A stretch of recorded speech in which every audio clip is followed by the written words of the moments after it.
Bonjour et bienvenue à Rio de Janeiro, à Recreio dos Bandeirantes exactement. Aujourd'hui, c'est gris, mais il y a des vagues, donc pour le surf, c'est bon.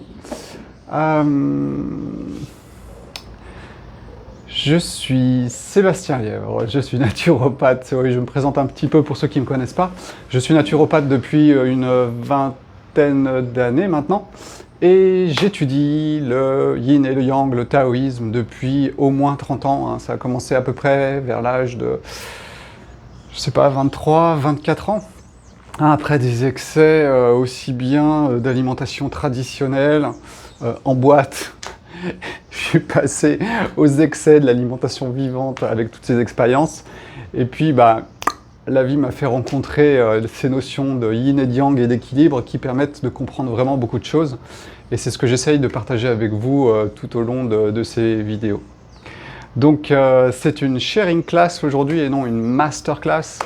Et oui, j'insiste là-dessus parce que vraiment l'important pour moi, c'est de partager la connaissance. C'est-à-dire que c'est un voyage qui est fait par une personne, moi en l'occurrence, aujourd'hui. Et j'essaye de partager ce que j'ai vu.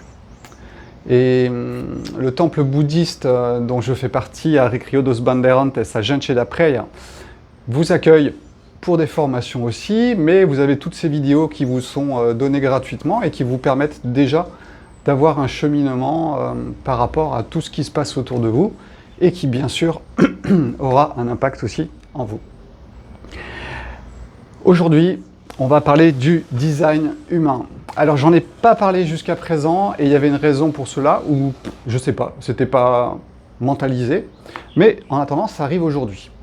Ce qui est très important de comprendre, c'est que je vous ai présenté plusieurs labyrinthes. Rappelez-vous de la vidéo Inception et des clés des labyrinthes, et c'est aujourd'hui, on va se balader dans 1, 2, 3, 4 labyrinthes. Donc restons simples, essayons de tout oublier, parce que généralement quand on vient avec plein de clés dans les mains, c'est compliqué. Donc vous allez juste essayer de suivre ce que je vais essayer d'exprimer, et vous allez voir que nous allons entrer dans un monde magique. Bienvenue dans le New Age. Non, je rigole. C'est vrai que ça peut avoir des connotations New Age, c'est vrai que c'est récent, mais rappelez-vous d'une chose, même le New Age a des vérités, sauf qu'en fait, on inverse les choses et on met l'ego en premier. Donc, j'ai bien insisté jusqu'à présent pour que l'ego soit bien sous la lunette et qu'on comprenne bien comment il fonctionne, comment fonctionne aussi votre nature Bouddha. Et maintenant, on peut s'amuser dans le grand jeu de la vie, au milieu de tous les labyrinthes. Et aujourd'hui, c'est le labyrinthe du design humain. Alors, ce qui est assez extraordinaire avec ce design humain, vous aurez pas mal d'incrustations qui vous seront mis à côté par-dessus le tableau pour que vous puissiez un petit peu mieux comprendre ce que je vais essayer d'expliquer. Donc en fait, c'est une, comment dirais-je, une vision de la programmation, et là on entre bien dans le programme, de votre façon d'être et de votre façon d'agir. Alors on parle bien de l'ego, c'est ce qu'on va faire aujourd'hui, on parle de l'ego, mais on rajoute cette dimension de la programmation là-haut, de quelque chose qui nous permet d'expérimenter la vie dans ce rôle. Et le mien, c'est celui de Sébastien Lièvre, et le vôtre, chacun le sien. Vous allez voir qu'en fait il y a des milliers, des millions de possibilités, et que c'est assez extraordinaire. Donc ce design humain, petite histoire, je vais vous raconter un petit peu comment je suis tombé dessus. C'était assez surprenant.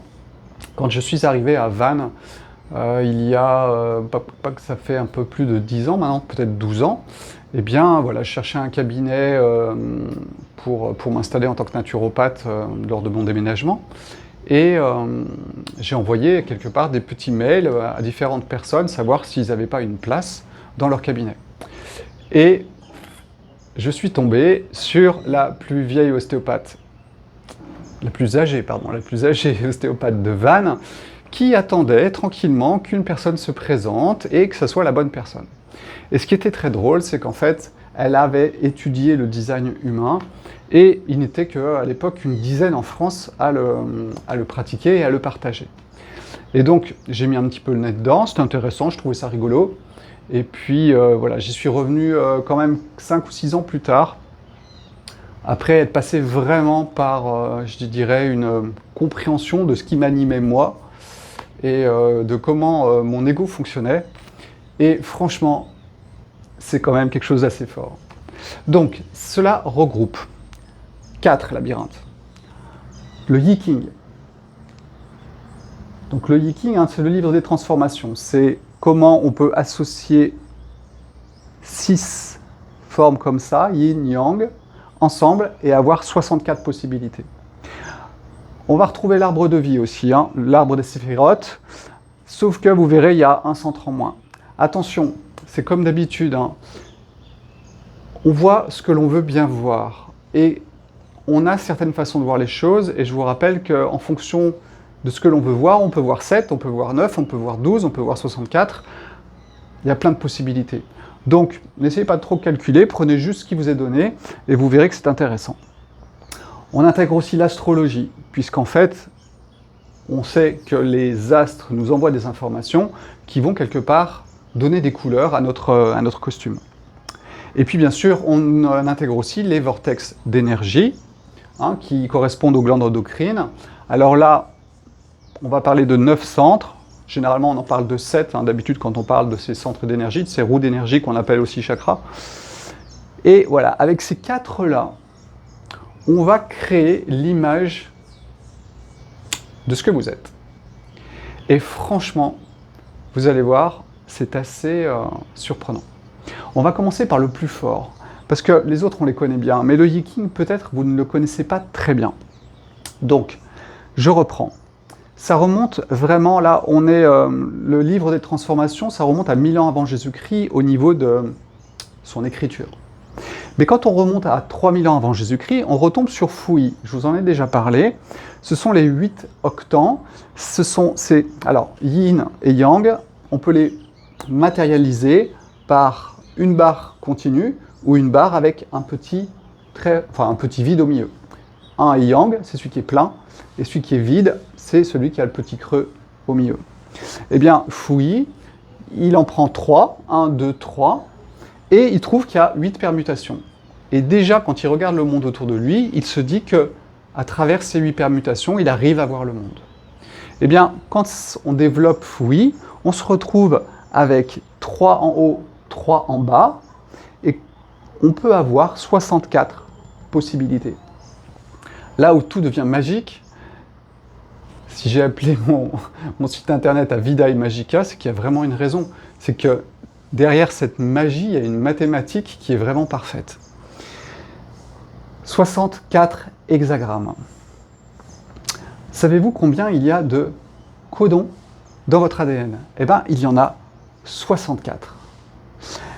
Nous avons une association de 6 possibilités, c'est-à-dire 6 barres, yin et yang.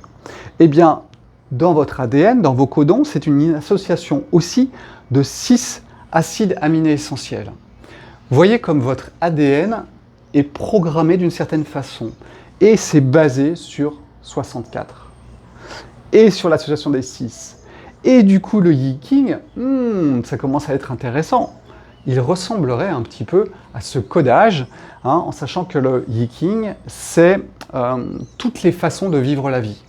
Mais c'est beaucoup plus que ça, parce que, vous savez, on peut se focaliser sur une harmonique, sur une gamme, sur une autre. Et dans le Yi-King, c'est la même chose. Vous pouvez vous focaliser sur une gamme, une autre. Donc c'est quelque chose de très intéressant, mais de très complexe, mais qui peut être aussi très simple, en fonction du regard qu'on veut bien y porter. Donc voilà, le Yi-King, c'est 64 hexagrammes qui correspondent à 64 codons de votre ADN et qui peuvent recevoir des informations. Et c'est là que ça va être intéressant. Nous retrouverons l'arbre de vie. Donc les centres, ces centres d'énergie qui sont là, et qui représentent les lois de l'univers dans la Kabbale. Dans la Kabbale, on retrouvera 10 centres et 22 canaux. Alors, pas de chance, dans le design humain, on retrouve 9 centres, 36 canaux.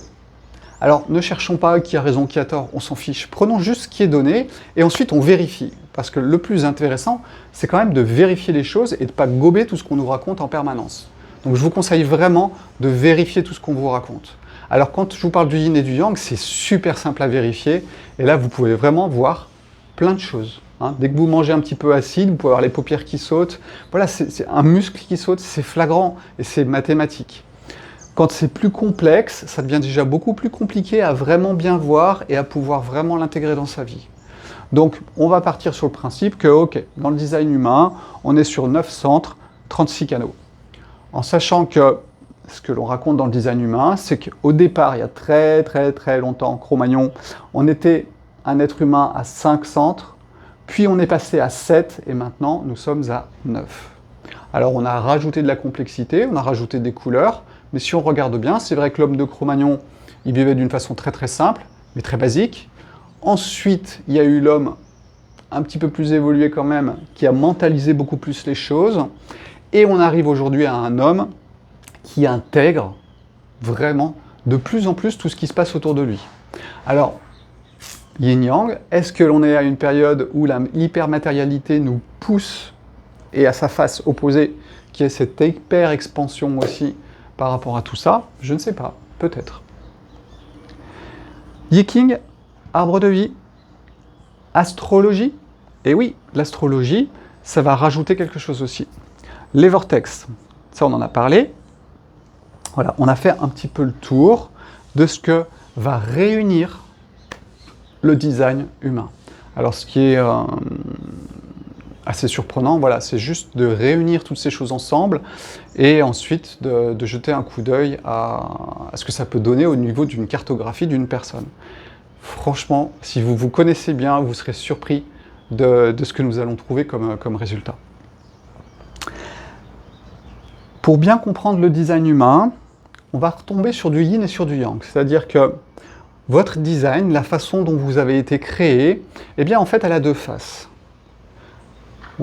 On appelle la première face, on va dire le design personnel.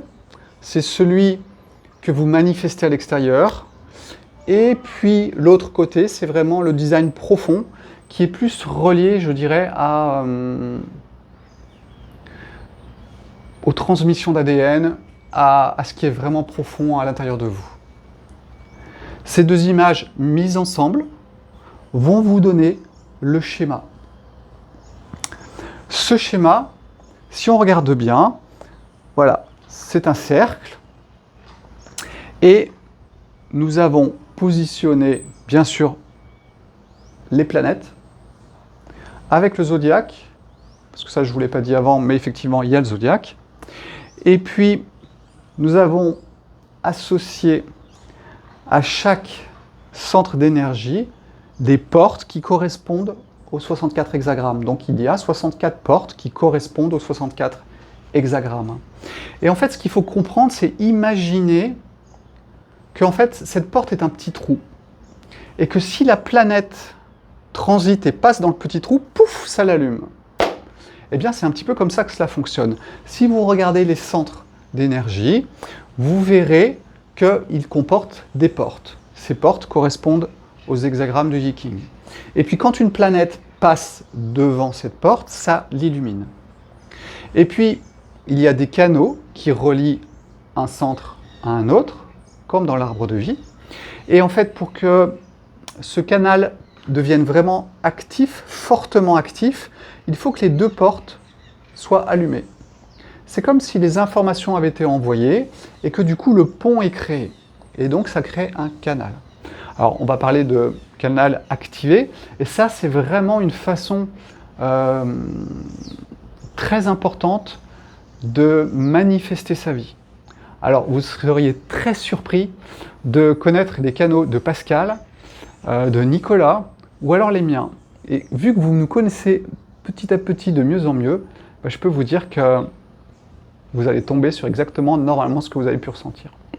En sachant que des canaux, on n'a pas 50 qui sont activés. Je vous rappelle qu'il y en a 36 en tout, mais généralement on en a entre 0 et 5 d'activés. Et c'est vraiment une façon d'agir dans la vie qui est vraiment puissante par rapport à ça. Alors, je vais juste vous donner une petite info. Pascal, il a l'art de raconter des histoires, de regrouper le passé et d'en sortir quelque chose. Ça fait partie d'un de ces canaux qui se trouve tout en haut par rapport aux deux centres d'énergie qui sont en haut. Et puis, Nicolas, il a ce canal de l'initiation. Et quelque part, si vous écoutez tout ce qu'il vous raconte, on est encore en plein dedans. C'est pour ça que je m'amuse avec tout ça, parce que voilà, quand on connaît la personne, quand on se connaît, c'est vraiment très drôle de regarder un petit peu ça.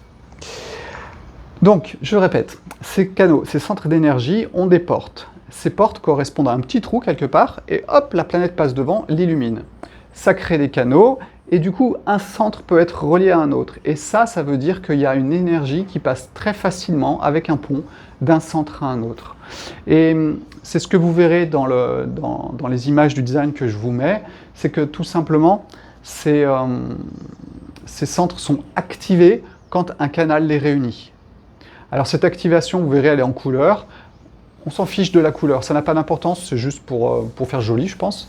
Mais ce qui est très important, c'est de comprendre comment ça fonctionne.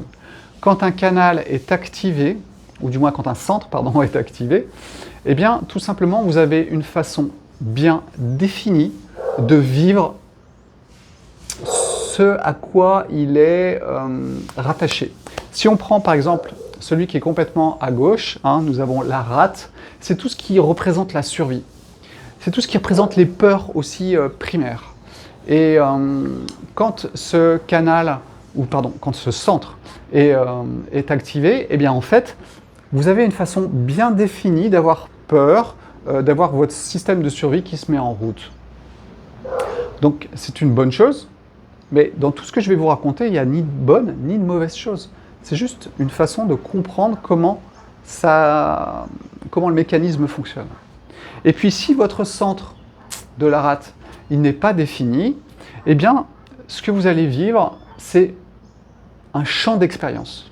Donc dans un cas, vous êtes hyper bien défini, et puis dans l'autre cas, vous êtes grand ouvert au champ d'expérience et à toutes les influences de tout ce qui peut être autour de vous, de ceux qui ont des centres définis, de ceux qui n'en ont pas, et du coup, vous allez expérimenter tout ce système de survie. Et du coup, vous pouvez expérimenter aussi beaucoup de peur. Voilà ce qui peut faire la différence aussi entre deux êtres humains, c'est qu'il y en a un qui a peur que d'une chose à la limite, puis le reste s'en fiche, et puis il y a l'autre qui peut expérimenter au cours de sa vie plein de peurs différentes. Alors il y en a un qui peut devenir un expert dans la compréhension de toutes les peurs, et puis l'autre qui peut aider sur un rail ceux qui ont besoin d'une information bien particulière. Un petit peu plus haut dans le design, vous avez le centre de la gorge. Donc ce centre de la gorge, c'est le centre qui permet de passer à l'action et d'exprimer les choses.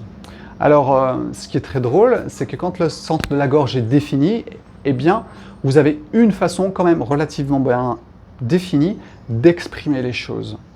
Et puis, et du coup aussi de les comprendre. Et quand votre centre est ouvert, s'il n'est pas coloré, eh bien, tout simplement, vous allez avoir un champ d'expérience énorme pour pouvoir jouer à plein de choses différentes et les exprimer de façon différente. Ce qui va vous permettre parfois de ne pas forcément parler au bon moment, bah oui, parce que votre gorge n'est pas définie, du coup elle a tendance à batifoler à droite et à gauche, mais ça va vous permettre aussi d'être dans une écoute de tout ce que les autres disent et de pouvoir réexprimer de plein de façons différentes ce qui a été entendu. Donc voilà, moi par exemple, j'ai une gorge qui n'est pas définie, et ça me permet effectivement d'exprimer, je peux prendre n'importe quelle chose, et je peux vous le sortir d'une façon ou d'une autre, de la façon dont la personne en a parlé, ou d'une autre façon. Donc voilà, c'est vraiment intéressant de comprendre ces centres qui sont activés, ou pas, champ d'expérience, ou quelque chose de très clair, et c'est un rail, et des fois il faut des rails aussi, et c'est très bien comme ça. Donc voilà, des portes, des centres, des canaux. Et les couleurs vont vraiment être données par ces planètes qui transitent. Alors on prend en compte 11 astres dans le design humain, les 9 planètes qui sont dans le système solaire, plus la Terre et le Soleil. Donc on est à 11, c'est comme ça. Il y a le zodiaque aussi, et voilà, vous voyez que c'est quand même quelque chose qui peut devenir sacrément complexe. Alors il faut faire attention, hein, parce que des fois, plus on se concentre sur un truc, et moins on voit ce qui est autour. C'est ce que je vous disais dans une vidéo précédente. Attention, attention à la spécialisation, parce qu'on peut aussi s'y perdre, surtout si l'ego s'y met. Donc faites bien attention à ça. Le design humain, c'est génial, c'est super intéressant. Ça donne des informations sur, on va dire, le costume, mais voilà, il faut pas vous en servir pour guider votre vie. C'est quelque chose qui est là pour vous donner les couleurs. C'est comme quand on fait de l'astrologie, eh bien en fait on vous donne des couleurs.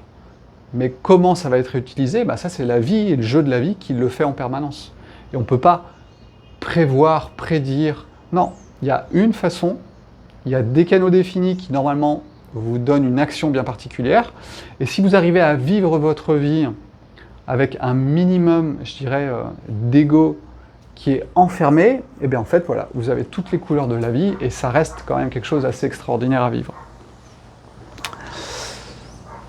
C'est pas fini, on en rajoute encore un petit peu. Alors vous savez, chez les fourmis ou chez toute société, eh bien en fait, chacun a quand même un rôle bien particulier à jouer. Eh bien, dans le design, c'est pareil. Ça va être relié en fait au centre d'activation de ces centres d'énergie. Et en fait, en fonction de l'activation des uns et des autres, ça va créer plusieurs types d'êtres humains. Alors, on en est à 4 types. Vous allez voir, c'est très drôle. Vous avez, je vais prendre un exemple parce que cet exemple est quand même très parlant. Vous avez celui qui a l'idée de construire une pyramide. Alors celui-là, c'est le manifesteur. C'est celui qui a les idées et qui les exprime. Et puis, vous avez le projecteur qui l'écoute, et puis qui regarde les autres, et puis qui dit « Ah, mais celui-là, il peut faire ça. Celui-là, il peut faire ça. Celui-là, il peut faire ça. Lui, c'est bien. Ouais, c'est bien ce qu'il peut faire aussi. » Donc voilà, ça c'est le projecteur. C'est celui qui sait goûter chaque personne et qui est capable de sentir ce pourquoi une personne peut être faite. Et puis vous avez ce qu'on appelle les générateurs. Alors eux, ils ont un gros pouvoir énergétique et ils attendent qu'une chose, c'est qu'on leur donne du boulot. Donc un générateur, c'est une capacité de travail énorme et il attend qu'on lui demande quelque chose. C'est aussi simple que ça. Vous allez voir qu'en fonction de votre type, si vous ne respectez pas ça, ça va créer des distorsions dans votre façon de vivre la vie. Le générateur, il attend qu'une chose, c'est qu'on lui donne un job. Et puis, il faut voir, par contre, il va falloir qu'il teste quand même, mais ça, je vous en parlerai sûrement une autre fois, ou peu importe, mais pas aujourd'hui, sinon on va trop complexifier les choses. Mais il y a une façon de savoir si, ok, j'ai l'énergie pour faire ça, c'est mon bon choix, j'y vais. Donc le générateur, il est super content de faire, mais par contre, il faut bien qu'il ait l'énergie et qu'il soit sûr de ce qu'il va faire. Et donc là, il y a une réponse à l'intérieur du corps qui se crée par rapport à ça. Et puis, il y a celui qui regarde, une fois que la pyramide est finie, et puis qui dit « C'est bien ce que vous avez fait. Franchement, ça permet de faire ça, c'est vraiment bien. » Voilà, vous avez 4 types d'êtres humains, 4 grands rôles, on va dire, et en sachant que chez les manifesteurs, c'est à peu près 9% de la population, les projecteurs 20%, les générateurs, donc tous les moteurs de tout ce qui est autour de nous, c'est 70%, c'est normal.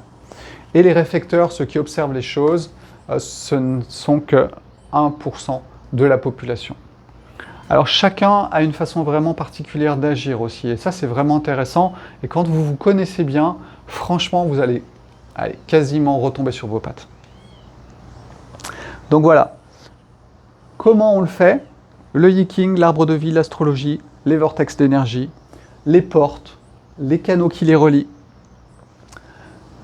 Quel type, on va dire, d'être humain vous êtes, parmi les 4? Après, il y en a un 5e, mais qui est un mélange de 2. Mais il est quand même générateur. C'est ce qu'on appelle le générateur manifesteur. Généralement, c'est celui qui va parler trop vite et qui avance trop vite alors que tout le monde n'est pas prêt.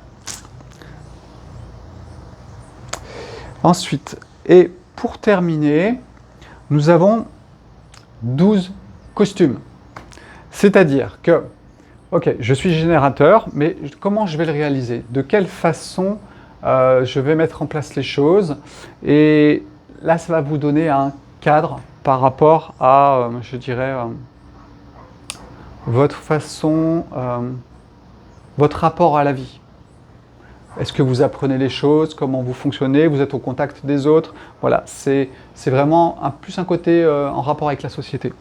Et en fait, ça correspond à l'hexagramme 10, qui est le comportement de soi. C'est donné par le soleil, c'est-à-dire qu'on va regarder les portes qui vont être illuminées dans votre thème astral au niveau du soleil. Et donc, bien sûr, hexagramme 10, on a 1, 2, 3, 4, 5, 6 bâtons de logos. Alors, logos, c'est gentil, hein, mais bon, Foury, il avait pris un bâton tout court, hein, et puis il y en avait un avec une encoche et l'autre qui était plein. Bref, si votre soleil est en ligne 1, c'est vrai que je ne vous ai pas dit pour pas trop compliquer, mais il y a 360 degrés, 64 hexagrammes, et dans chaque hexagramme, il y a 6 possibilités. Donc en fait, les 360 degrés sont découpés en tout ça. Et donc, ça vous donne votre soleil. Est-ce qu'il est sur la première ligne de l'hexagramme? C'est ce qu'on appelle les investigateurs. Donc c'est ceux qui vont vouloir tout savoir. Alors j'en fais partie.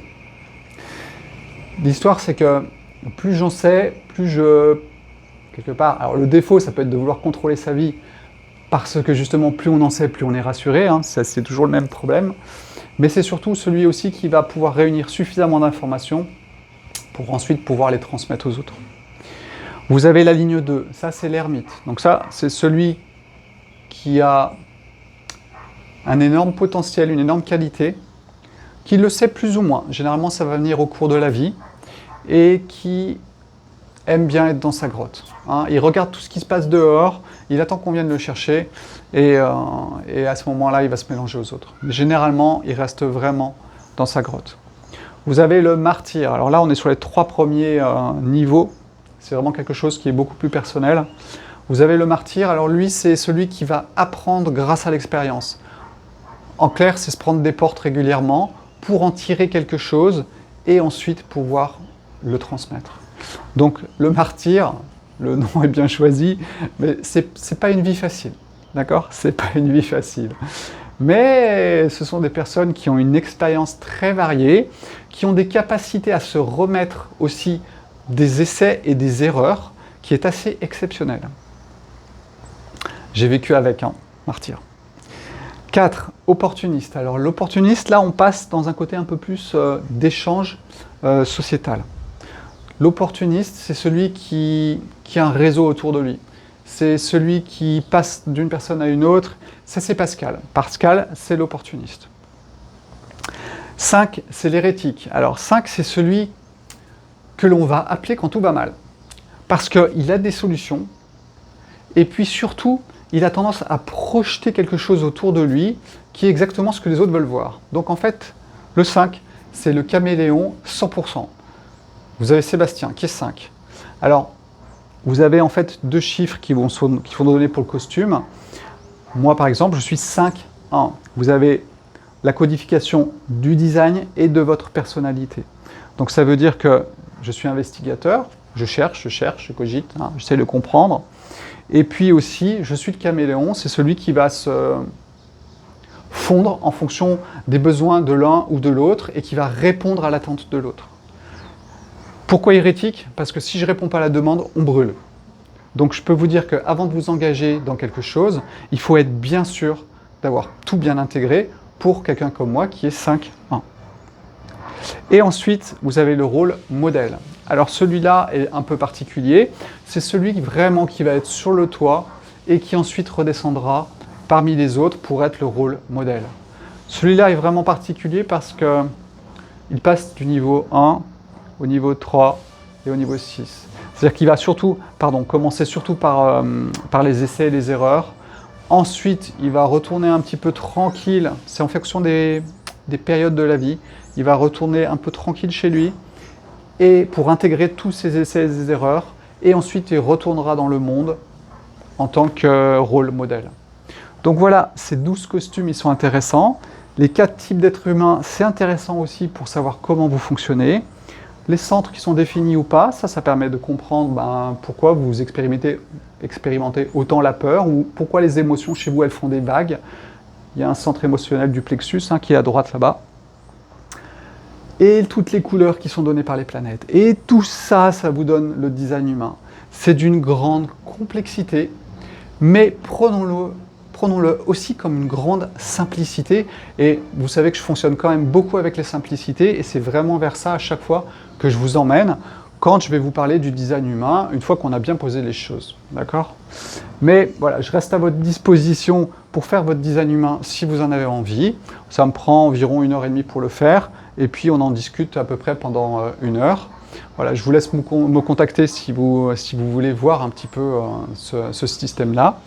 Et puis voilà, je voulais vous le présenter aujourd'hui.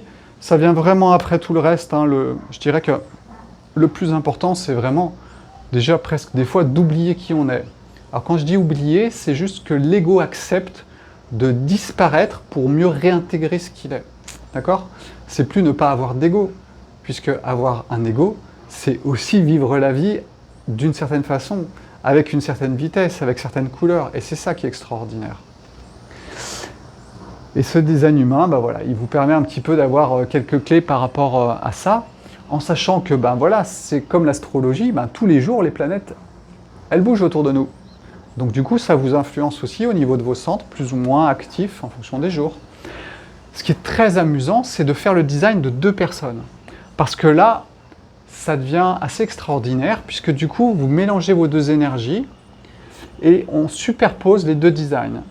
Et alors, ce qui est très drôle, c'est que vous verrez que vous êtes attiré souvent par une personne en fonction d'une chose que vous n'avez pas.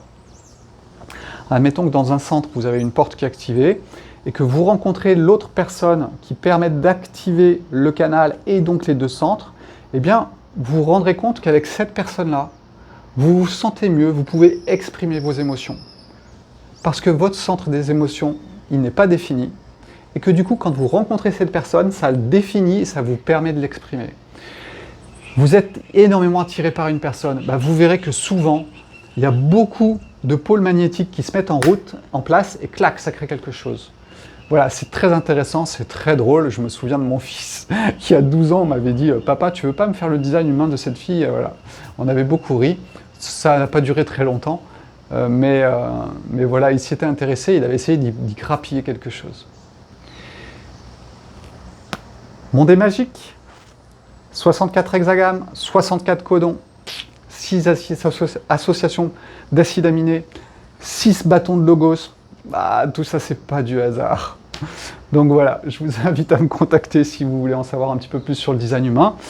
Et puis, il me reste à vous souhaiter une très bonne journée dans le rêve de la vie et essayer de trouver un sens à tout ça.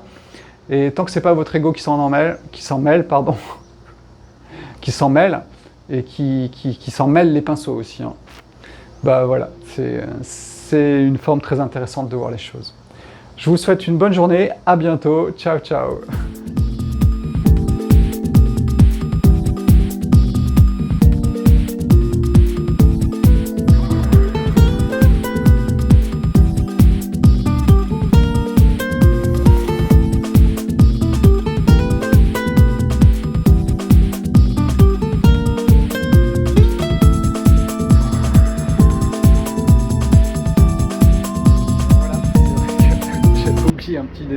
Un petit détail croustillant. Savez-vous combien il y a de cases dans le jeu de loi? Allez, je vous laisse 30 secondes. Vous n'avez pas deviné? 64. Alors, le Yiking, 64 façons de voir la vie. Le jeu de loi, 64 cases. Codage de l'ADN, 64 codons. Quand même, il y a quelque chose derrière tout ça. Ciao, ciao.